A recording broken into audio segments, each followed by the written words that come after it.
እባካችሁ ተጠንቀቁ። ይህ ቪዲዮ የማስጠንቀቂያ ቪዲዮ ነው። በደንብ ስሙኝ። በተለይም አረብ ሀገር ያላችሁ እህቶቼ ይህ ቪዲዮ ለእናንተ ነው። ከዛ በፊት ግን እስኪ ይህንን አሳፋሪ ተግባር አይተን እንመለስ። እጅግ አሳፋሪና አስደንጋጭ የሆነ መረጃ ከቻይና ተሰምቷል። የእንግዶቻቸው ማለትም ደግሞ የሆቴል ቤቶችና የእንግዳ ማረፊያ ቤቶች እንግዲህ በድብቅ ካሜራ የተቀረጹ የደንበኞቻቸውን ምስል ለገበያ እንዳወጡና እየሸጡ እንደሆነ ነው ቢቢሲ በዘገባው ላይ እንዲሁም ደግሞ በምርመራ ዘገባው ላይ ይዞ የወጣው። በቻይና የሚገኙ የተለያዩ ሆቴሎችና የእንግዳ ማረፊያዎችም እንግዲህ በመብራት በሰዓት እንዲሁም ደግሞ በተለያዩ የጭስ መቆጣጠሪያና በክፍል ውስጥ የሚገኙ ጥቃቅን ቦታዎች ላይ እጅግ በጣም በአይን ለመለየት እንዲሁም ደግሞ ለማወቅ የሚያስቸግሩ ጥቃቅን ካሜራዎችን በመቅጠም እንግዲህ የእንግዶቻቸው እና የንጹሃን ዜጎችን የግላዊ ሚስጥር ያጋሩ የሚገኙ ቪዲዮንም እንዳያችሁት የብዙ እህቶቻችን ህይወት በድብቅ ካሜራ ምክንያት እየተበላሸ ይገኛል። እነዚህም ካሜራዎች በመታጠቢያ ክፍሎች ውስጥ፣ በሆቴል ክፍሎች ውስጥና ልብስ መቀየሪያ ክፍላቸው ይህን ድብቅ ካሜራ በማስቀመጥ እያስፈራሯቸውና ገንዘብ እየጠየቋቸው ይገኛል። ታዲያ ዛሬ እኔ ከዚህ ጭንቀትና ከዚህ በደል የሚገላግላችሁ አንድ ምርጥ አፕሊኬሽን ላስተዋውቃችሁ።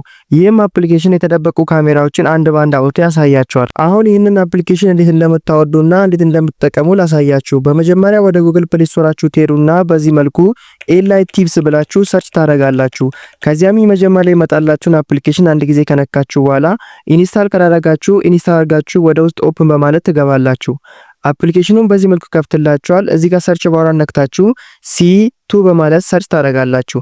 ከዚያም ምስል ይመጣላችኋል። እሱን አንድ ጊዜ ነክታችሁ ወደታች ስክሮል አድርጋችሁ ወይም ደግሞ ወደታች ዝቅ አድርጋችሁ ጌት ኢት ናው የሚለውን በመንካት አፕሊኬሽኑን ታወርዳላችሁ። አፑም ውስጥ ስትገቡ እነዚህ አራት አማራጮች በዚህ መልኩ ያመጣላችኋል። የመጀመሪያው ዲቴክቲንግ ፈርድ ካሜራ የሚለውን በመንካት ካሜራ አለ ብላችሁ የምታስቡ ቦታ ላይ በማዛወር መጠቀም ትችላላችሁ። ይህንን ቪዲዮ አረብ ሀገር ላሉ እህቶቻችሁ ሼር በማድረግ ተባበሯቸው። ቪዲዮ ከጠቀማችሁ ላይክ እና ፎሎ ማድረግ እንዳይረሳ። ይመቻችሁ።